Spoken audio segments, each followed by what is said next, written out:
Mm. Hi. This camera needs to be set up differently. Will that work? That might work. Well, I guess it's gonna work.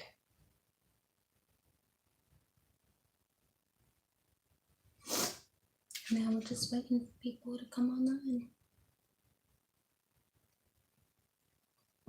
Hi, guys. So I'm bored, and we were talking about what videos I was going to be trying to work on today. And so I was sitting here getting ready, and I was like, ooh, I should like go live and talk about what we might be doing today. So hi Tia, hi guys, how are you guys doing?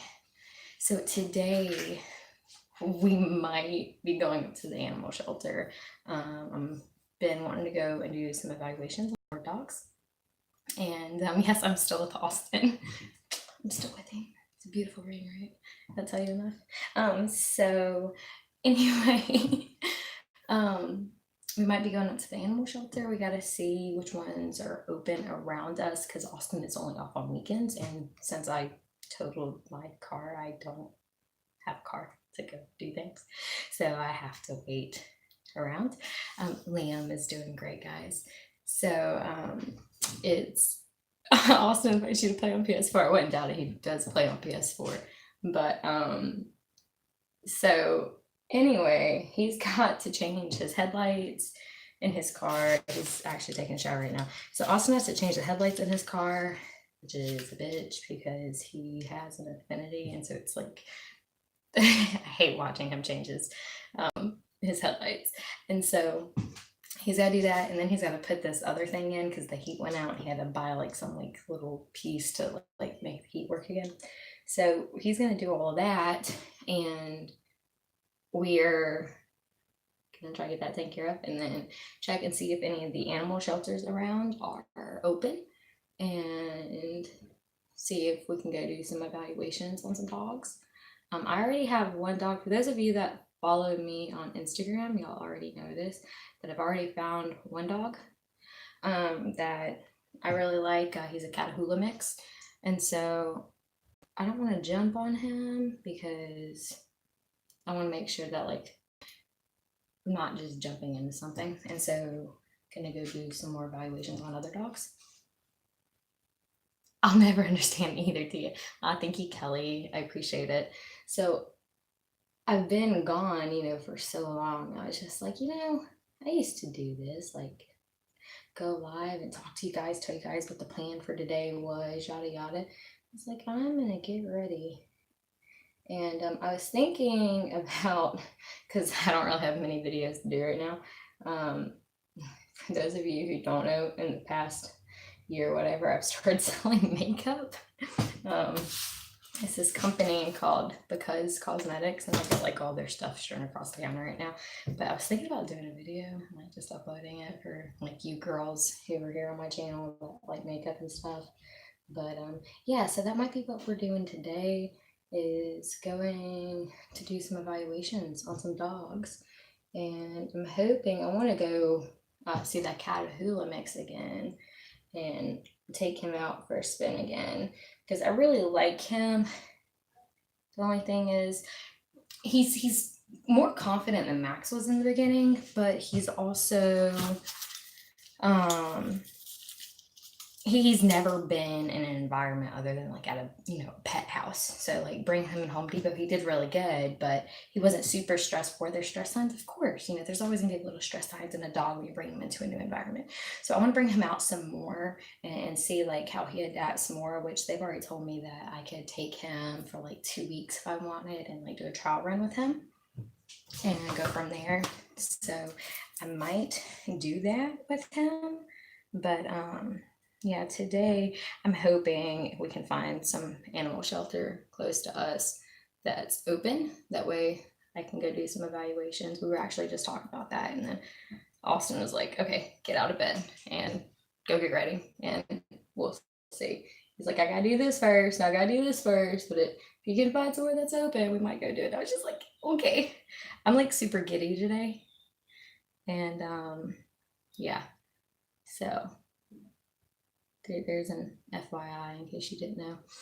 Let me see. I'm trying to read you guys' comments too so I can respond a little bit. But I want to know how y'all's Saturdays are going. Like,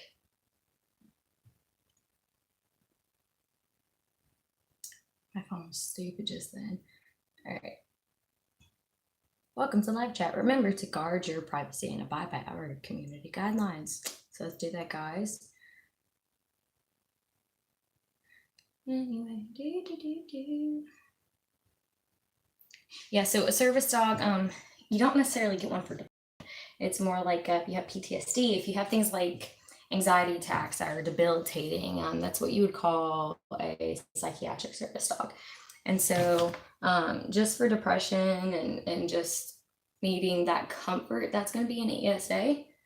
That's my cat. My cat's my comfort. Oh, guys, I have another cat. I don't know if you guys know. I don't think most of y'all know. If y'all follow me on Instagram, you might. But I have this cat that we got a couple months ago. And her name is Iris. And she's like this little fluff ball. She's super cute. Austin, is he going to make an appearance? What are you doing? I'm going live telling them about how we might be going to the animal shelters and stuff today. Come make an appearance. Come say hi. Come say hi. Get in here. Get in here. Get in here. Get in here. Get in here. Ah! Go fix your car. I'll be out there in a minute, okay? So, yeah, I'm just getting ready. Man, because I'm bored and I figured I'd say hi. I feel so awkward right now. Like, hardcore just feel weird and awkward. But yeah, I just wanted to like check in with you guys, see how you guys are doing. You know, have you guys tell me about your days, and then like see what y'all were up to, and just tell y'all because like I'm excited because we might be going to the shelter, so that's got me like super stoked. And so this is killing me. This whole internet thing. So like where I'm living now, the service is crap. But as soon as I get back like out to where I used to live, my phone works fine. But it does not like being out here at all. But yeah. So I just wanted to tell you guys like I'm excited and I wanted to share with someone because we might be going to look at some dogs and I'm just excited about it. Like I really am. And I don't know. I'm just sharing that with you guys, like life journey and just all that. I miss sharing that. So fingers crossed that we're able to find an animal shelter open today, that we get to go check out some new dogs. Oh, guys, I don't think y'all have seen this. I got a new tattoo. You see this? It's the sun and moon because it's kind of mine and Austin's thing. It's got an anniversary in there. And then I kind of went just a little bit kind of like Game of Thrones. Moon of his life. I live by the sun. I got that like, I don't know, 8 months ago, 9 months ago. It was our anniversary. Shared my tattoo. I saw it in the video and I was like, oh, wait, look. All right, what are you guys saying? Let's see. Yeah, guys, if I see your questions, I'm going to respond. Yes, you do. So Nikki is right. If you have anxiety, that was my biggest battle in the beginning. Having a service dog was not only the fear of my symptoms and what I was experiencing, because when I first got Max, I didn't have my actual diagnosis yet. It wasn't until months later. And so all I knew is that when I was pregnant, I had started, my symptoms had flared up worse and they had started getting worse and I was dropping like a brick. I was pregnant with a big belly, passing out, going down the stairs. And so when I was pregnant, it started getting worse. And my doctor, my dysautonomia doctor, says that that's kind of how POTS dysautonomia goes. It can hit during puberty. It can hit during pregnancy. It's something about the hormones. And okay, my stuff keeps cutting out. Something about like the hormones get triggered. So when I first got Max, I went about things the wrong way, not meaning to, but I was scared. I had no idea what I was doing. I was trying to train this dog to help me because that's all I knew was that I'm not okay. I keep falling down. Like I was scared to even leave the house with my son at the time. And I wasn't used to my symptoms. I wasn't used to recognizing how it felt before my symptoms got bad, like recognizing those little bitty telltale signs that, hey, you might need to sit down for a moment. Hey, something's about to happen. I didn't know how to do that yet because it was still so fresh and early. And so my anxiety in the beginning, it was so bad. Like I freaked out just because somebody was like calling my dog or because the kids were smooching out, because I was so anxious that, oh my God, what if he misses an alert? Because I didn't know if I was doing everything right. I was trying my hardest to do everything. But all I knew was that when Max wasn't distracted, he did his job and he did it good. And I was terrified that he wasn't, that he was going to get distracted and I was going to hit my head again, or I was going to get hurt or something. And so anxiety can definitely play a part in that. Having a service animal, it does make it worse because you have a lot of attention. Trying to video and post stuff about the dogs. Tia, how is my POTS lately, like compared to before my YouTube got deleted? It's actually gotten worse. I've been having issues with tachycardia, irregular heartbeat, arrhythmias, and my doctor finally said, okay, you got to go on a beta blocker. Since I've gotten put on the beta blocker, I've been feeling better. I feel about like I did before my channel got deleted. The beta blocker does help, but the beta blocker also has its own symptoms. And so my stuff started getting worse. I started having a harder time where I couldn't even get out of bed.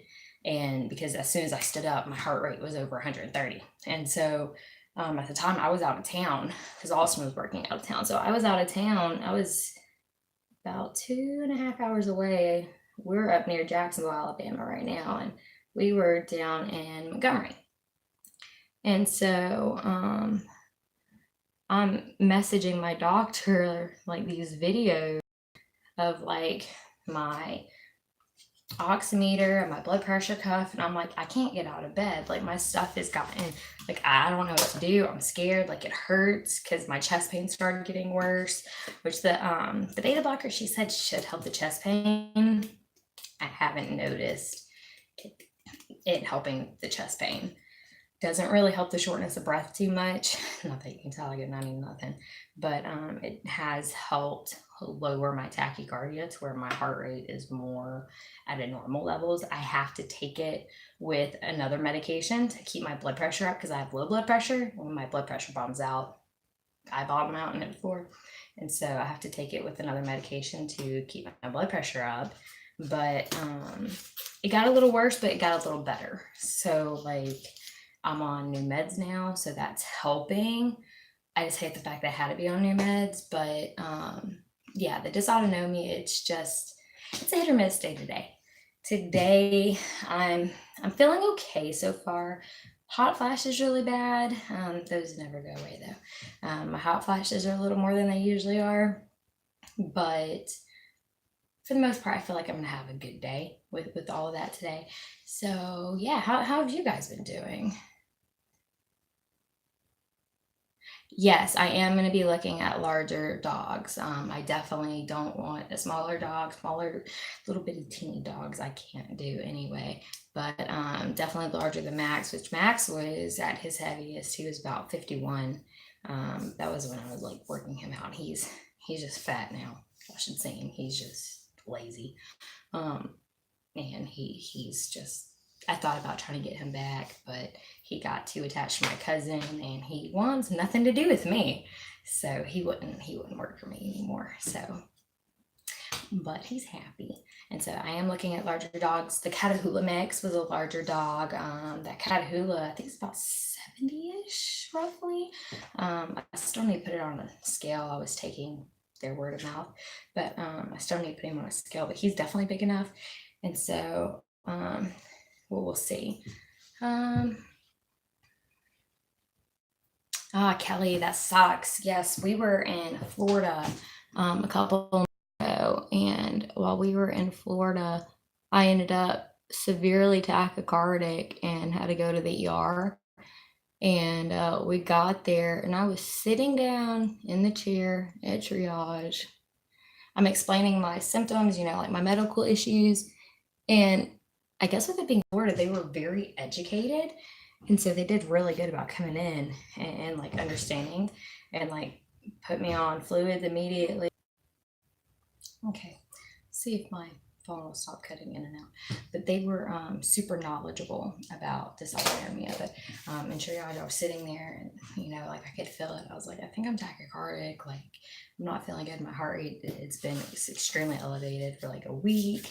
And, and it had been that whole week, it had been super high. Like, I wasn't leaving the hotel room. And they come and check my vitals. I was sitting in the chair and my heart rate was 134. And I was sitting down. And those hospital records. It took me 2 hours to get those hospital records to bring back before we left to come back to Alabama. I had to pull those hospital records, and I figured it would just be easier to go pick them up before we left instead of like trying to call, yada, yada, yada. And because I tried to call and they were like, oh, well, this and this and this. And I was like, okay, I'll just come pick them up. I spent 2 hours trying to pick up those medical records. But yeah, it was just, that was another thing that my doctor was like, considering all your stuff, doing this and this and this and this, we gotta put you on a beta blocker. If I could pick any dog for service dog in training, what would you pick? I really don't care about the breed. I would just pick a dog that can do the job, honestly. I do like German Shepherds. I do like Catahoulas. I do like bigger dogs like that, more energetic, because from time to time we like to go and be outdoorsy, go on hikes and stuff when I'm having a good day. So we like to do stuff like that. So I like to have a dog that can keep up with that. Oh my God, Izzy. I haven't heard anything about Izzy in a long time. So Izzy went to a friend of mine. And then she ended up popping from that friend to another friend, and then they gave her to someone else. I don't know where Izzy is. Last I heard, she was in a really good home. She kind of got jumped around. That wasn't what was supposed to happen. I gave her to one person, then that person gave her to another person, then that person gave her somewhere else. I don't know. If y'all don't remember, Izzy, in the very beginning, before I even knew the laws, Izzy was what started it, because when I got Izzy, she started doing like these, I guess what you would call more like natural alerts at home. And I never thought a dog could really do that. So she kind of started it, but then she was doing really good. She was super sweet. And then I was carrying Liam, and this is what I hate about small dogs that get up under your feet. I can't stand it. That's why I call them ankle biters, right? But she got up under my feet, and I tripped on her, and I was holding Liam, and we fell on her. Well, after that, Izzy started snapping at Liam, and I guess because Liam was the one who mainly landed on her, and she started snapping at Liam and ended up biting him once, and kind of like nicked his skin. I was like, no, I'm not doing this. My son was just turning, he just turned 1. I wasn't doing that. And so I rehomed her, and I was like, I'm not doing this. And then after I rehomed her, I was, wait, maybe this is something I could do. And I started looking into, the service dog stuff more and more. Like, I had her registered. This was back when I knew nothing about service dog laws. Nobody told me anything. Nobody taught me anything. Everything I learned was through time. It was trial and error. I made a lot of mistakes in the beginning, and it took time to learn. When you go through an organization, they walk you through everything and tell you everything you need to know. And I didn't have that. I didn't know what I was doing. But, the more I learned, and when I started posting YouTube videos, I had other people start commenting. And so when I had other people commenting saying, hey, this isn't how that works, this is how it works, I was like, oh, okay. And it wasn't me trying to pass off a pet. I really was trying to have a service animal, an animal that was actually actively going to be helping me. And so I started learning more and more and more and more. So I guess you'd say I'm more self-taught and YouTube taught. You guys, a lot of you guys helped me in the beginning with your comments, whether you know it or not. And I know there's people on there that some of you hate me, and oh well, and others of you love me, and I love you guys too. And you can't, everybody makes mistakes, but mistakes make you strong. Yeah, a lot of people, like Nikki said, a lot of people don't know about the registrations being fake.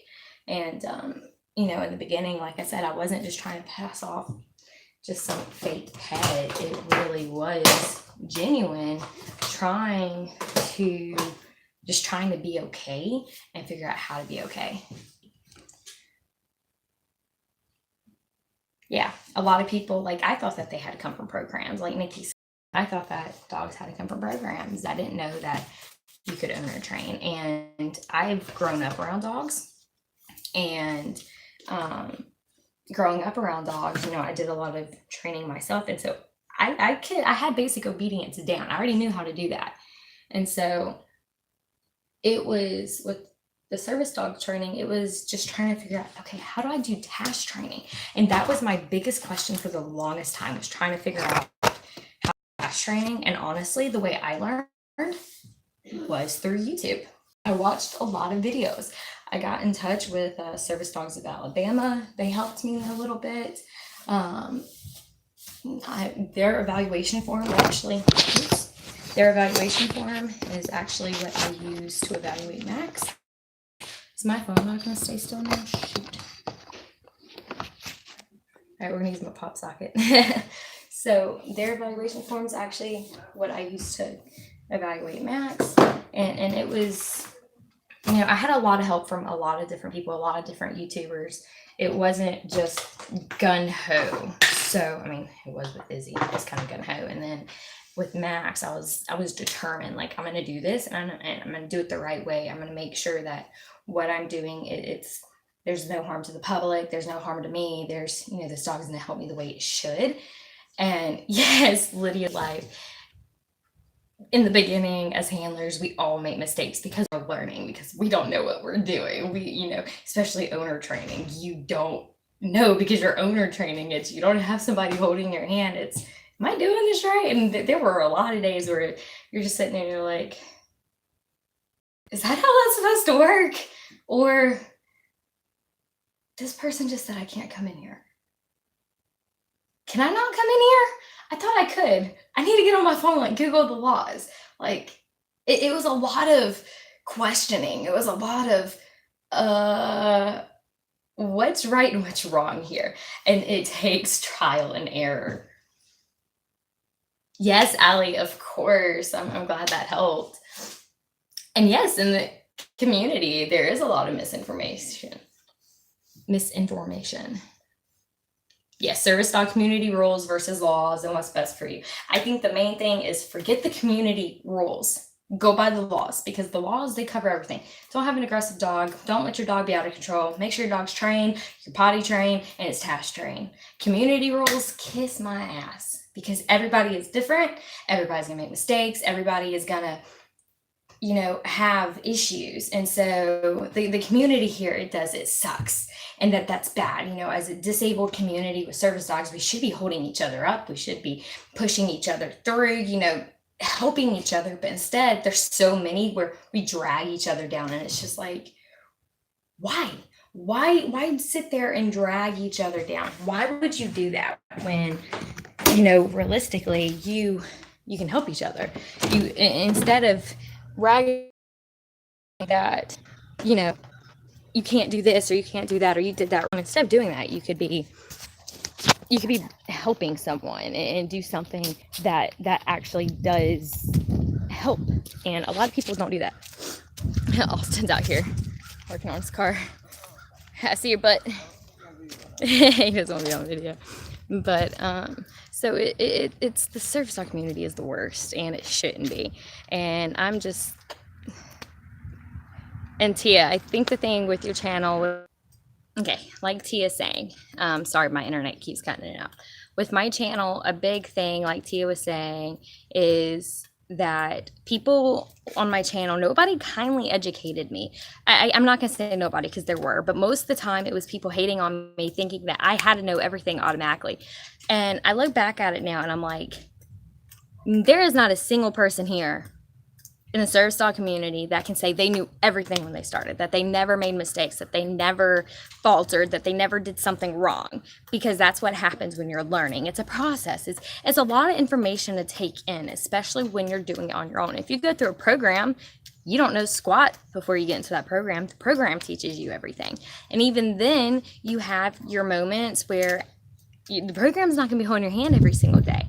And so it's very much, this community would be a lot better if, instead of hating on each other for not knowing the right information or knowing everything perfectly, if we held each other's hand and said, hey, I saw that you were doing this, and you know, that's actually not what we're supposed to do. This is how it should be done because of this. And do it in a kind way, a caring way, hey, I'm not trying to rag on you or hate on you or bring you down because, you know, you just fucked up and you're a piece of shit and whatever.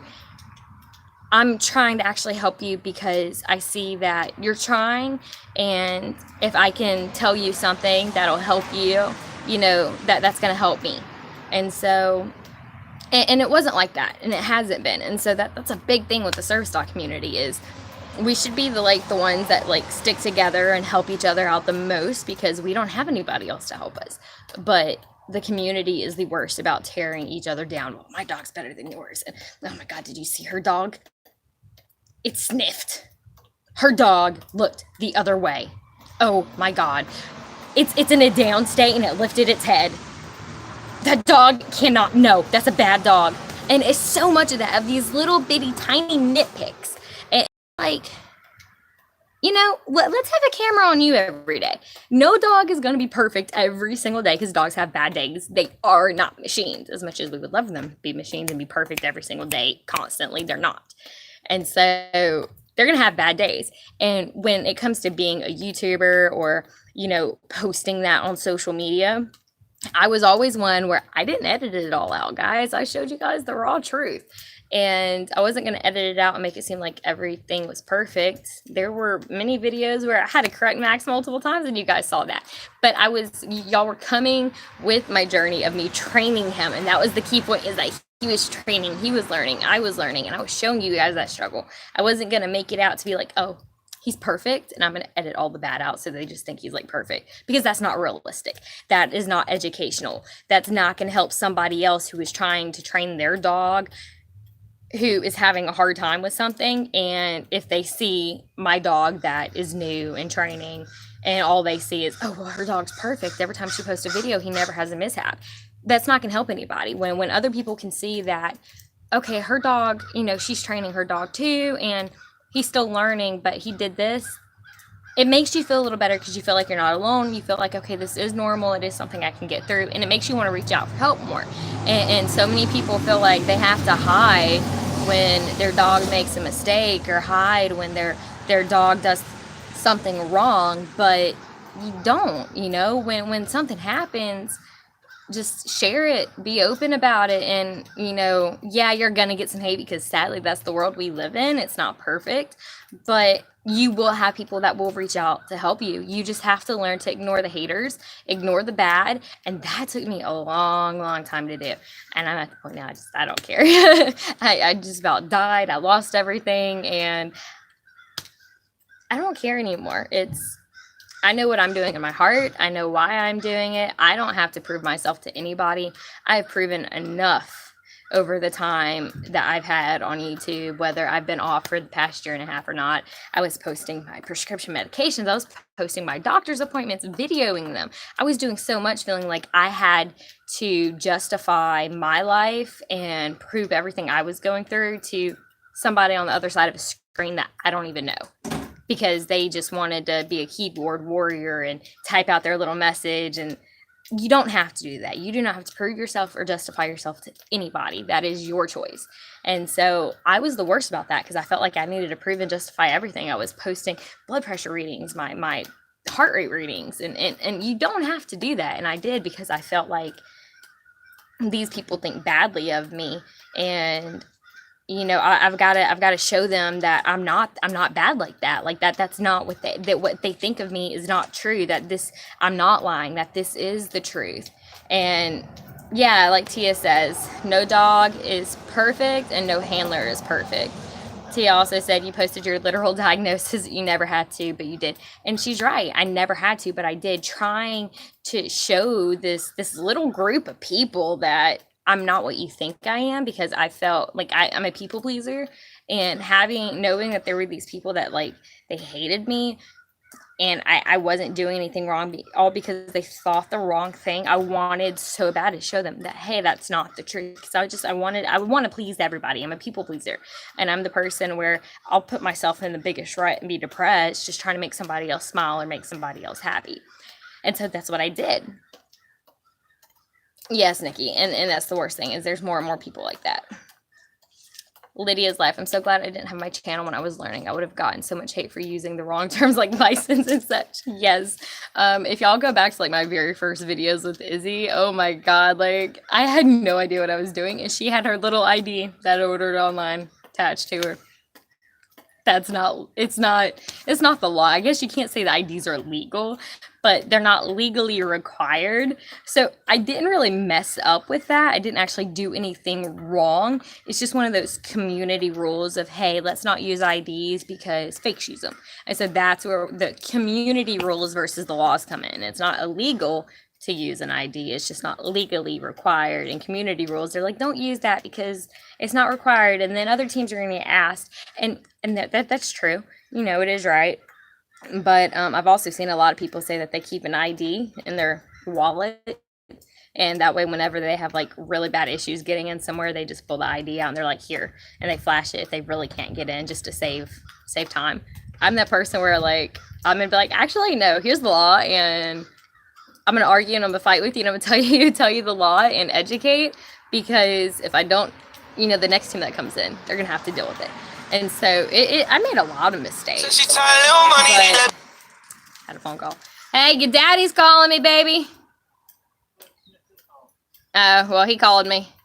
But it's definitely like a lot of trial and error, a lot of mistakes, a lot of learning. And with Max was like my saving grace. He really was. I learned so much from him, and he helped me so much in the past 6 months not having him. It's been hard. It really has. Like, I wasn't, after my wreck, I mean, you know, at some point, I'm sure Austin will be on a live video and, you know, we can talk about it. He's over there working on his car right now, changing headlights. But, you know, the first couple of months after my wreck, I was having issues with my memory. I was writing things down on flashcards. I refused to like get out of bed. I wouldn't go to the store. I didn't want to go anywhere. Like, I stayed home, and we didn't even go out to eat until like 4 months after my wreck. And that was like the first time we actually like went back out together. And it's just, I couldn't handle it. Like, I'd get up and I'd go to leave, and my head would pound so hard. And my Achilles tendon was still healing, which, oh my God, I've got an ugly scar from that. But I sliced my Achilles tendon with my front door, like the screen door, and where we were living. And I went to walk out, and it sliced it. Oh, 10 stitches later. I think it was 10 or 11, something like that. But yeah, it was, whew. Lag.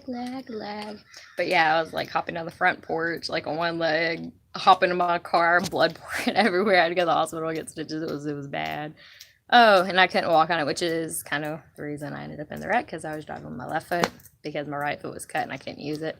And then after my wreck, it just ended up, it wasn't just the TBI, and which you can't see it, and there's makeup over it, but you can kind of see the scar right here. This earlobe, it was severed, like completely cut clean, and it, like, the artery behind my ear got cut.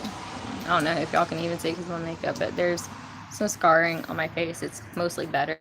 This whole arm, and that's what all that's from. Let's see. That one right there got glass in it. That big red one. That's the one that still has a piece of glass in it. But I ended up having spinal sprains. Like, ended up messing my back up. Like, I was just in pain. And so my family had Max, because I wasn't even getting out of bed. I wasn't able to walk a dog. I wasn't gonna, you know, I couldn't do anything. And Austin was already, you know, taking care of me. And so my family kept him, and by the time I was in a place where I could physically handle taking care of a dog again, just as simple as like bringing him out to use the bathroom, because Austin was working. So it was just me during the day. So I didn't have anyone to help me with that. And so it was easier for Max to stay with my family, where he was getting exercise, where he was, getting everything that I could provide for him at the time. And by the time I got to a place where I was doing better, it was kind of too late. Like, he had already bonded with my cousin, and Max was already kind of lazy, if you guys didn't know. And so after he like got adjusted to like pet life and like retirement, there was no taking him out of that. Like, he would not pass an evaluation. He wouldn't, even if I was to like reevaluate him. And I'm telling you guys, like, kind of breaks my heart, but everything happens for a reason. And I was already, before I even lost my channel, I was wanting to look for a new dog to start training so I could retire Max. Just because Max, he did his job, yeah, but Max just enjoyed being just played with more than anything. And it's not that he didn't work right or do job right, because he did. He was happier just being a pet. And he was just, his skin so much, it really flared up his skin allergies.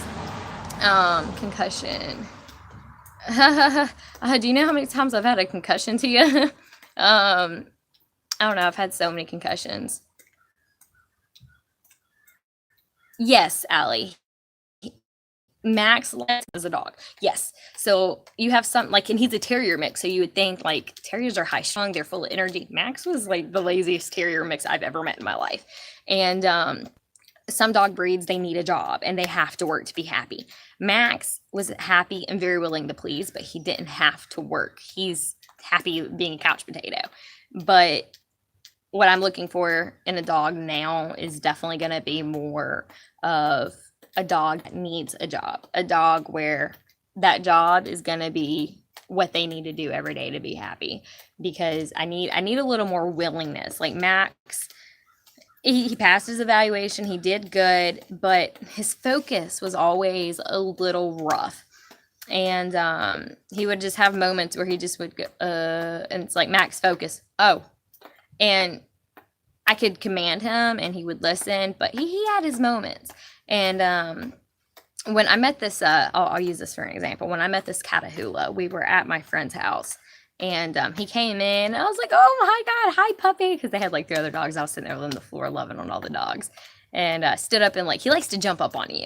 And they're like, that's his thing. Like, he likes to jump up and like give you hugs. And he does. And it was so sweet. And he got on the bed and he was just like curled up on me. And I was like, oh, well, hey, buddy. And like just sitting there loving on him. And when I had some treats in my hand,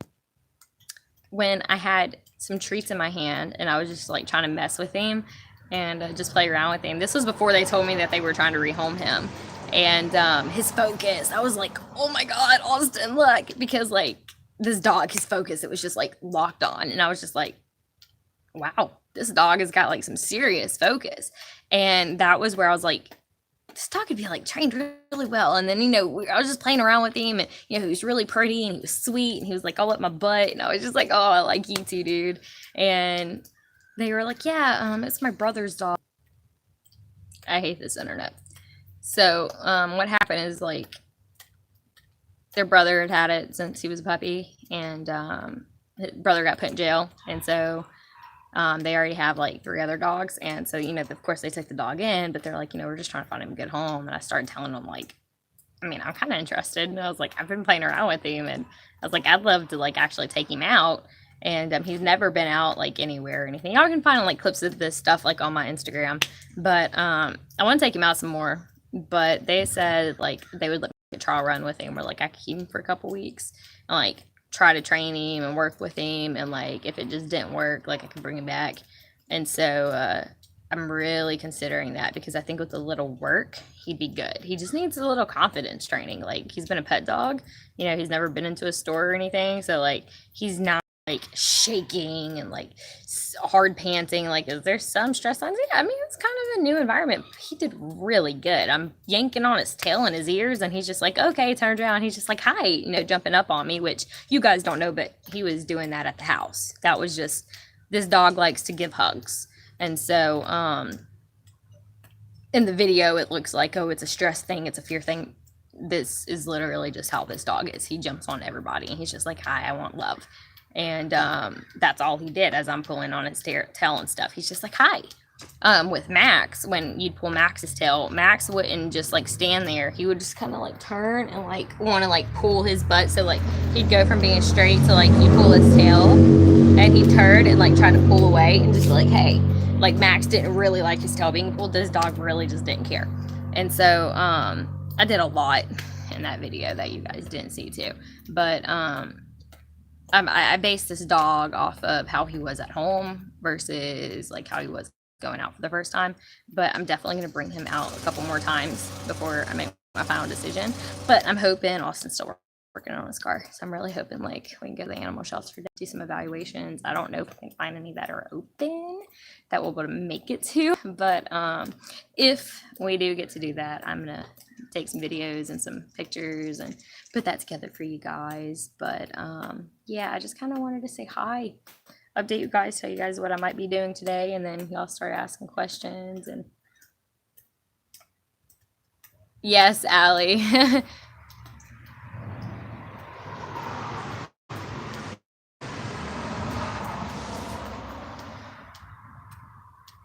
Yeah, Nikki, concussions are pretty easy. After my wreck, they told me, they were like, yeah, you don't need to hit your head anymore. So like I still have a knot here on the side of my head because this is my head. The main impact was right here. And so like there's still a knot and it's still tender and it's been like 6 months. And it's like I still get really bad migraines from it. And so I'm not supposed to hit my head anymore, apparently. I mean, when you hit a windshield at 60 miles an hour, it's probably a reason you're not supposed to, which the speed limit on that road is like 45, which is about what I was going. And then my left foot, because my right foot Achilles tendon was cut and I couldn't use it, and I went to slam on the brake. I'm gonna floor the brake and I'm gonna stop. Well, I slammed on and floored the gas pedal, which propelled me, and I didn't have time to correct because at that point I was already on the other side of the road, and when I hit the dirt, my car just kind of lost control and went into a tree. So I don't even remember what kind of animal it was. I just remember there was an animal, and I thought my car was okay. Like I remember being in the hospital and my mom like saying your car's totaled. I'm like, no, it's not. And she showed me pictures, and like I remember when I couldn't get out of the car, I was looking through the windshield. Like the windshield wasn't shattered. The windshield was fine because I could see the smoke and all of that, but my windshield was shattered. My car was actually, it wasn't straight, it was at an angle, and I was on the passenger side. I'd gotten thrown over here to the passenger side. That's why I couldn't open the passenger side door, was because it was in the ground. I don't remember having to like climb at an angle and pushing the driver door open to get out. I don't remember that. Like I don't remember climbing up my car, having to shove open the door. I just remember scooting over and eventually being able to get out. And because the first time I tried to open the driver door, I couldn't get it. And so like at that point, like tried to open the passenger door, it wouldn't open. I scooted over, to my knowledge, that's what I remembered, was scooting over to open the driver door. I couldn't get it open. I was screaming for Austin because we were on the phone. I was like, baby, I wrecked. I can't find my phone. I can't get out of the car. The car's smoking. Because that was when I was on the driver's side, that was when I saw the smoke coming up from in front of the windshield. And at that point, I just thought I was like, that was it. And so I just started looking for my phone. And I figured, okay, well, if I'm dying right now, maybe I can find my phone, and the last thing I can hear, I can at least talk to him one last time, because we were on the phone. And I mean, there was blood everywhere, and I couldn't get out. And I finally found my phone. It was underneath the passenger seat. And he was just like, once I heard him, it was just like this adrenaline rush. And something just told me to try for the driver door again. And I was on the phone with him, and I ended up getting the driver door open and getting out. And I know now that I couldn't open it the first time because my car was at an angle and all the weight was keeping the door shut. And so I don't remember any of that. Like I just thought I scooted over and opened the door. I thought my windshield was fine. I thought my car was fine, and it's completely totaled. Like the dash, when you go to look at the car on the passenger side, there's a hole where the dash pushed up. Like you can see down to the ground, like to the front tire. Both of the front tires, like the rims were like completely smashed and like flat. Like it was, and I thought my car was fine. And so those were like the first signs of like the head trauma, was like when they were asking, when we were talking about like what I remembered of my wreck. And so, you know, I've pieced it all together now, like I'm realizing what happened and all that. But at the time, I thought my car was okay. I thought it was still drivable. No, that tree went about 3.5 feet into my car. Not drivable. But I'm just happy. I got lucky. I shouldn't be alive. And that was what my mom told me when she got to the hospital. She's like, Dominique, you should be dead. You should not be alive right now. You should be dead. And I was just like, and that was where like I took that deep breath and I was just like, it hit me and I was just like, wow. Like I'm sitting out here right now and I don't know if you guys can see, but I'm just sitting out here looking at blue skies. And I used to take that for granted, but every time I go outside now and I see a blue sky, I'm just like, God, that is so beautiful. Because I had a moment where I thought, you know, I was never going to see anything again. And it just, you know, things open your eyes and they change you. And when I say that, like, I'm a different person now than I was a year and a half ago, yes. But I'm also a different person now versus before I had my wreck. My wreck changed a lot. And, you know, losing everything and having to start from scratch, it does, it changes you. And you get a different perspective, a different gratitude. I still have my moments. I still struggle. I'm not saying I'm perfect. I never will be. But it's a little easier for me now when I have those moments where I'm struggling to just like step back and breathe and be like, you know, that green tree, that tree is beautiful. Look how green it is. And just like, what was it, like the Fry life, what they say, Fry life, however you say it. And it's the Fry life. Just little things. And it really is. It's just being grateful for every little moment you have. And so that's really all you can do. Jay Wolf, what is the cause of your POTS? POTS is a form of dysautonomia.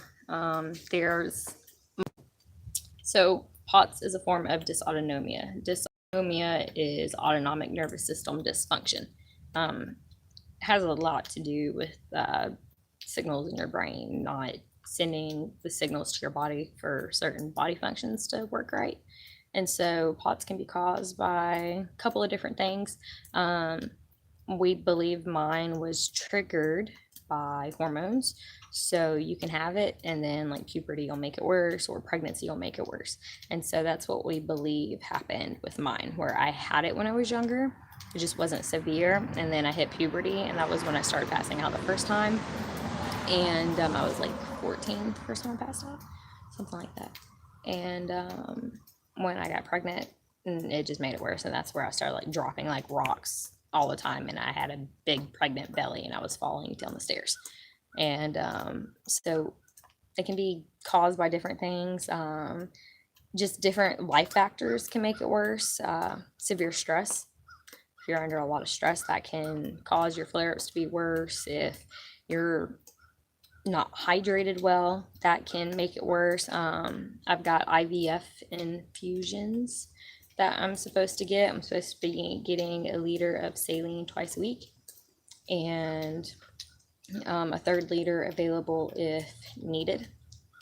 And then a big thing with POTS is just staying hydrated, which if you guys didn't know, there are these things, what are they called? I discovered them and they're amazing. And I can't find them anywhere. I found them in Montgomery, but I can't find them anywhere up here. They were at like CVS or Walgreens. What was it? IV fluids? That's what it was. I don't know. It's some kind of like this like electrolyte mix. I think that's what it was called. Like liquid IV. Something like that. I don't know. But it's like this electrolyte drink and it's got like stuff in it and like it's really good like for it tastes really good too. You can taste the sodium in it like hardcore. But I love it. And those I was drinking those. I started drinking those daily and those were helping when we were at Montgomery. But yeah, you can find them online. But those are I'm gonna have to find that. I'm gonna find a picture of that and I'm gonna post it on my Instagram and I might post it in the community tab here for you guys that are interested. But it's like one of those. Sorry, that's my medicine alarm. You need a taste of your own medicine. Yeah, I'm real unique and original, but so it's like the equivalent of like 4 bottles of water doing one of these packets. So you get a bottle of water, you pour the packet, not 1 bottle of water, and so it's like superior hydration. And just coming from a Potsy, it worked amazing, and I've been dying to find them. Will you and Austin ever have a kid? Yes, we plan on having 2, little boy and a little girl, because he's the last one. He's the last wings, so he needs a little boy. And I want another little boy, and then we'll have a little girl, because I don't have a little girl, no little girl. So I've got Liam, and then we'll have a little boy, and then we'll have a little girl. At least that's the order we hope. But that's that's not right now. But yes, so your answer, we will have kids, not a kid, kids. But yeah. So yeah, Jay, I have EDS, but it's not. We don't believe that my POTS is caused by EDS. We can trace my EDS back to when I was a kid. We can actually trace my EDS back farther than we can my POTS. But like I had gastro issues really bad when I was a kid, which I still have, but they're not as severe as they were after going to doctors and all that other stuff. And so POTS, dysautonomia, can cause gastro issues. And then we can trace the EDS back to when I was like a super young kid too. And so it's really just a matter of, we don't really know which one started it, but just considering how my POTS has flared up when I hit puberty and then when I was pregnant, we assume that my POTS comes more from the hormones and stuff like that trigger. Are you done? You done? Okay, I guess he's done fixing his car. So I'm gonna hop off of here, and I've been bored, so I've been talking to you guys while he's been doing that. And I've missed you guys too, and I'm glad I'm back. I just did a 56-minute live video with you guys and just talking to y'all because I've missed y'all. So we're gonna head out. Hopefully we can go to the animal shelter if we can find one that's open. And if we do, I promise I'm gonna get some videos. And yeah, so keep your fingers crossed. If not, I might also try to go see the Catahoula today. So we're going to figure it out. But he's getting his car finished right now. So we're about to head out. And yeah. Okay, I'm done. I love you guys. I will see you in a little bit. I might go live again later. I don't know. Because I'm just super excited to have my channel back. This is probably going to make so many people dizzy. But I'm so happy to be back. I'm so happy to be back in touch with you guys. I'm happy for second chances and just, I love y'all. I do. And I can't wait to bring you on this new journey because there's so much to come for. Like, we're looking into buying a house, and it's a really, really pretty house. I don't know how that's gonna go, but it's like a 4-bedroom, and it's a beautiful house. Again, I don't know how that's gonna go because like you have to go through approvals and all this other stuff. So we'll see. But otherwise, we might just find somewhere else to rent and wait a little while. We'll see. But yeah, so like, I'm just excited to be back, and I'm excited to bring you guys on like this journey. Like, I can't wait to like when I can go car shopping again, because I'm like, hey guys, what car should I get? And like, I'm like, hey, y'all gotta help me pick a car. Or like, hey, y'all gotta help me pick this. And I love including you guys like in my life and like my decisions. And I feel like that gives us a relationship, even though I'm here on this side of the screen and you're on that side of the screen. You know, like, I feel like we're able to have a relationship because I try to include you guys and like take your opinions into account. And so I hope you have a great day. I might be back later because I'm in a super, super good mood today. So I'll see you guys later. Bye.